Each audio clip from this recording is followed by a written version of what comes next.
What is unique about America is that we want these dreams for more than ourselves. We want them for each other. That's why we call it the American dream.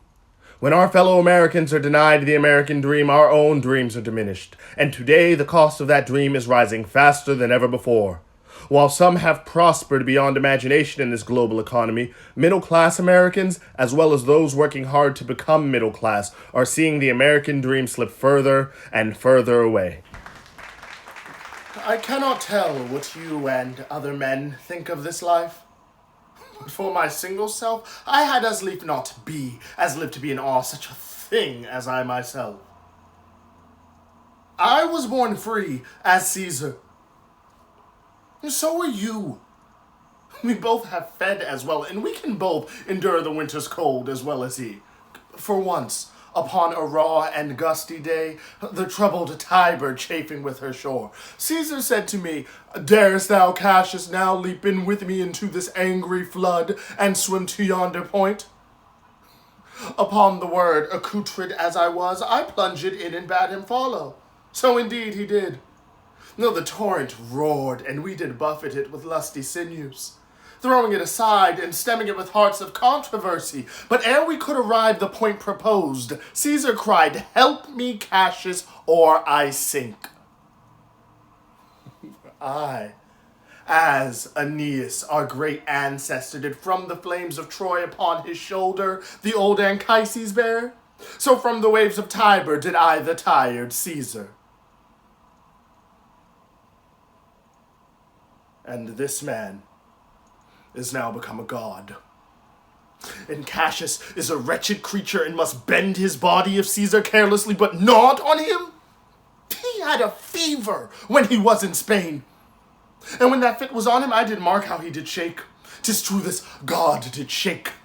His coward lips did from their colours fly, and that same eye whose bend doth all the world did lose his lustre. I did hear him groan, aye, and that tongue of his that bade the Romans mark him and write his speeches in their books. Alas, it cried, "Give me some drink, Titinius, as a sick girl." God, it doth amaze me. A man of such a feeble temper should so get the start of the majestic world and bear the palm alone. Well, I'm not running for president to conform to this conventional thinking. I'm running to challenge it. There is too much at stake. Too much at stake for the family that can't get ahead. The elderly worker who faces a retirement filled with worry. The kid who doesn't believe America has a place for her dreams. Because those dreams, American dreams, are worth fighting for. And because I wouldn't be standing here on this stage today if it weren't for the dreams of those who came before me. The dreams of my grandfather, who marched in Patton's army and moved his family out west in search of opportunity. The dreams of my grandmother, who was up at dawn and worked twice as hard at her job, because a woman had to work harder to get ahead. And the dreams of my father, who crossed an ocean, because America offered that light to the world. The dreams of my mother, a single mom, who understood that a life rich in family and experience was more important than a life full of riches. So there's been a lot of talk in this campaign about the politics of hope. But the politics of hope doesn't mean hoping that things come easy. No, it's the politics of believing in things unseen.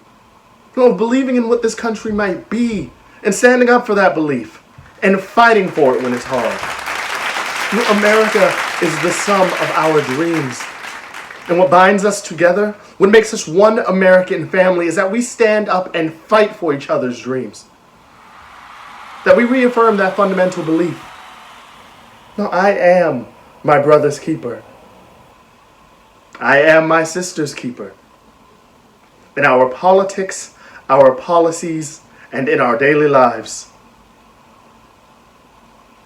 Well, it's time to do that. And more.